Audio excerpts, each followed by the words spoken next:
Hello दोस्तों। उत्तर प्रदेश के इतिहास सीरीज में आज हम देखेंगे स्वाधीनता संघर्ष में उत्तर प्रदेश का योगदान कहाँ कहाँ पर कैसे रहा है।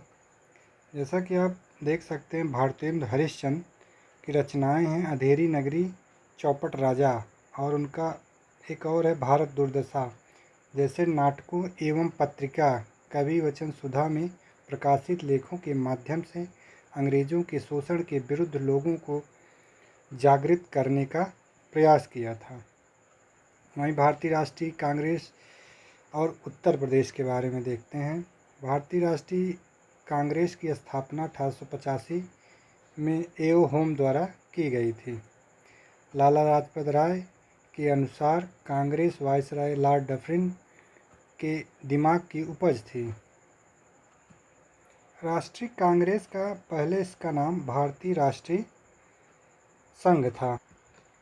दादा भाई नौरोजी के सुझाव पर इसका नाम बदलकर भारतीय राष्ट्रीय कांग्रेस कर दिया गया था। कांग्रेस का प्रथम अधिवेशन 28 दिसंबर 1885 को गोकुल दास तेजपाल संस्कृत कॉलेज मुंबई में संपन्न हुआ था। इस अधिवेशन में कुल 72 प्रतिनिधियों ने भाग लिया था। उत्तर प्रदेश के प्रतिनिधि गंगा प्रसाद वर्मा, प्राणनाथ पंडित, मुंशी ज्वाला प्रसाद, जानकीनाथ घोषाल, रामकली चौधरी, बाबू जमुनादास, बाबू शिवप्रसाद चौधरी तथा लाल बैजनाथ आदि ने भाग लिया था। अब हम देखते हैं कलकत्ता में संपन्न दूसरे अधिवेशन के बारे में। यहाँ पर उत्तर प्रदेश के प्रतिनिधियों की संख्या 74 पहुँच गई थी। इस अधिवेशन के अध्यक्ष दाता भाई नौरोजी थे। कांग्रेस ने सार्वजनिक सेवाओं से जुड़े प्रश्नों पर विचार के लिए 17 सदस्यीय समिति का गठन किया था, जिसमें अकेले उत्तर प्रदेश से 5 सदस्यों को चुना गया था। लखनऊ के गंगा प्रसाद वर्मा, प्राणनाथ, मौलाना हामिद अली तथा नवाब रजा अली खान और प्रयाग के राज के मुंशी काशी प्रसाद इस समिति में शामिल हुए थे। कांग्रेस का तीसरा अधिवेशन, जो कि मद्रास में संपन्न हुआ था, बदरुद्दीन तैयब अली द्वारा घोषित सब्जेक्ट कमेटी में उत्तर प्रदेश के राजा रामपाल सिंह, मौलवी हामिद अली, रामकली चौधरी एवं मदन मोहन मालवीय को भी सम्मिलित किया गया था। कांग्रेस का जो तीसरा अधिवेशन था मद्रास में हुआ था, बदरुद्दीन तैयब इसके अध्यक्ष थे। अब कांग्रेस की चौथे अधिवेशन के बारे में देखते हैं, जो कि इलाहाबाद प्रयागराज में संपन्न हुआ था। वर्ष 1888 में जॉर्ज यूले की अध्यक्षता में प्रयागराज में संपन्न हुआ। इस समय प्रांत के गवर्नर ऑकलैंड काल्विन थे। ऑकलैंड ने इस अधिवेशन में बहुत सी बाधाएं डालने का प्रयास किया। ऑकलैंड चाहता था कि कांग्रेस का जो चौथा अधिवेशन प्रयागराज में होना है उसको न होने दिया जाए, जिसके चलते यहाँ दरभंगा के राजा ने प्रयागराज में लोथर काउंसिल खरीदकर कांग्रेस को दे दिया, जहाँ अधिवेशन का आयोजन संपन्न हुआ था। इसमें कुल 1248 प्रतिनिधियों ने हिस्सा लिया था। इसमें सामंतों तथा अभिजात्यवर्गीय प्रतिनिधियों का वर्चस्व था। 1892 उत्तर प्रदेश में कांग्रेस का दूसरा अधिवेशन प्रयागराज में हुआ था। उत्तर प्रदेश में कांग्रेस का तीसरा अधिवेशन 1899 लखनऊ। इसी अधिवेशन में कांग्रेस के संविधान को स्वीकार किया गया था। प्रादेशिक कमेटी के गठन का निर्णय लिया गया उत्तर प्रदेश के लखनऊ अधिवेशन में। सर सैयद अहमद खां और बनारस के तत्कालीन राजा शिव प्रसाद ने इस अधिवेशन का विरोध किया था। अब हम देखते हैं उत्तर प्रदेश में भारतीय राष्ट्रीय कांग्रेस के प्रमुख अधिवेशन। वर्ष इधर लिखा गया, स्थान है अवध, अध्यक्ष हैं। 1888 में प्रयागराज में संपन्न हुआ, जॉर्ज यूले उसके अध्यक्ष थे। 1892 प्रयागराज, डब्ल्यू सी बनर्जी इसके अध्यक्ष थे। 1899 लखनऊ में हुआ था, रोमेश चंद्र दत्त इसके अध्यक्ष थे। 1905 बनारस अधिवेशन, गोपाल कृष्ण गोखले अध्यक्ष थे।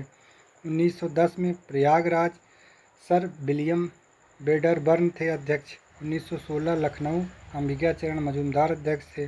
1925 कानपुर, श्रीमती सरोजनी नायडू अध्यक्ष थी। 1935 लखनऊ अधिवेशन, पंडित जवाहरलाल नेहरू इसके अध्यक्ष थे। 1944 में आज़ादी के समय मेरठ के आचार्य JB कृपलानी अध्यक्ष थे। आज़ादी के समय यही अध्यक्ष रहते हैं कांग्रेस के, आचार्य JB कृपलानी। अब हम देखते हैं स्वदेशी आंदोलन के बारे में। 1905 के बंगाल विभाजन ने कांग्रेस के आंतरिक मतभेद को बढ़ा दिया, जो कि इसमें नरम दल और गरम दल में विरोधाभास हो गया था। बंग भंग आंदोलन में दिए गए बहिष्कार, स्वदेशी तथा राष्ट्रीय शिक्षा के नारे के प्रश्न पर कांग्रेस के तीखे मतभेद हो चुके थे। ऐसे माहौल में कांग्रेस का 21वां अधिवेशन बनारस में हुआ। स्वदेशी आंदोलन को लेकर दोनों दलों में मतभेद उत्पन्न हो गया था, जिसके चलते 1907 सूरत अधिवेशन में कांग्रेस दो दलों में विभाजित हो गई, नरम दल और गरम दल में। उत्तर प्रदेश, जो कि यूनाइटेड प्रोविंसेस के नाम से जाना जाता था, वहाँ पे कांग्रेस कमेटी के बारे में देखते हैं। उत्तर प्रदेश में कांग्रेस कमेटी का पहला सम्मेलन पंडित मोतीलाल नेहरू के अध्यक्षता में प्रारंभ हुआ। 1907 सूरत अधिवेशन में उत्तर प्रदेश के मोतीलाल नेहरू तथा मदन मोहन मालवीय ने नरम पंथियों का साथ दिया था। 1909 में प्रदेश कांग्रेस का राजनीतिक सम्मेलन पुनः मोतीलाल नेहरू की अध्यक्षता में आगरा में शुरू किया गया। 1910 तक कांग्रेस संगठन का विस्तार प्रदेश के अनेक जिलों में हो चुका था। वर्ष 1916 कांग्रेस और मुस्लिम लीग अधिवेशन, जो कि लखनऊ में हुआ था। कांग्रेस अधिवेशन की अध्यक्षता जो था अंबिकाचरण मजूमदार ने किया था। कांग्रेस और लीग के मध्य समझौता जो हुआ था, उसमें बाल गंगाधर तिलक और मोहम्मद अली जिन्ना के प्रयासों से हुआ था। बाल गंगाधर तिलक ने कांग्रेस का और मोहम्मद अली जिन्ना ने मुस्लिम लीग की ओर से इस प्रस्ताव पर सहमति व्यक्त की थी। नरम दल और गरम दल का जो बीच समझौता हुआ था, उसमें एनी बेसेंट का महत्वपूर्ण योगदान था। गांधी युग और उत्तर प्रदेश के बारे में देखते हैं। गांधी जी दक्षिण अफ्रीका से 9 जनवरी 1915 को भारत लौटते हैं। 1916 कांग्रेस का लखनऊ अधिवेशन। चंपारण के किसान राजकुमार शुक्ल ने गांधी जी से मुलाकात की। चंपारण में नील की खेती करने वाले किसानों का अंग्रेजों द्वारा 3 कठिया पद्धति से किए जा रहे शोषण की व्यथा बताकर गांधी जी को चंपारण आने का आग्रह किया था। किसने? राजकुमार शुक्ल ने।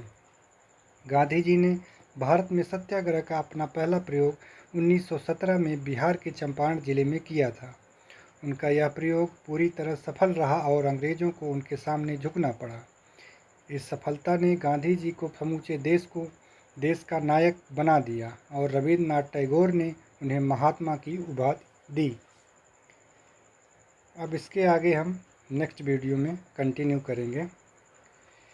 प्लीज़ मेरे चैनल को लाइक एंड सब्सक्राइब करें। थैंक्स।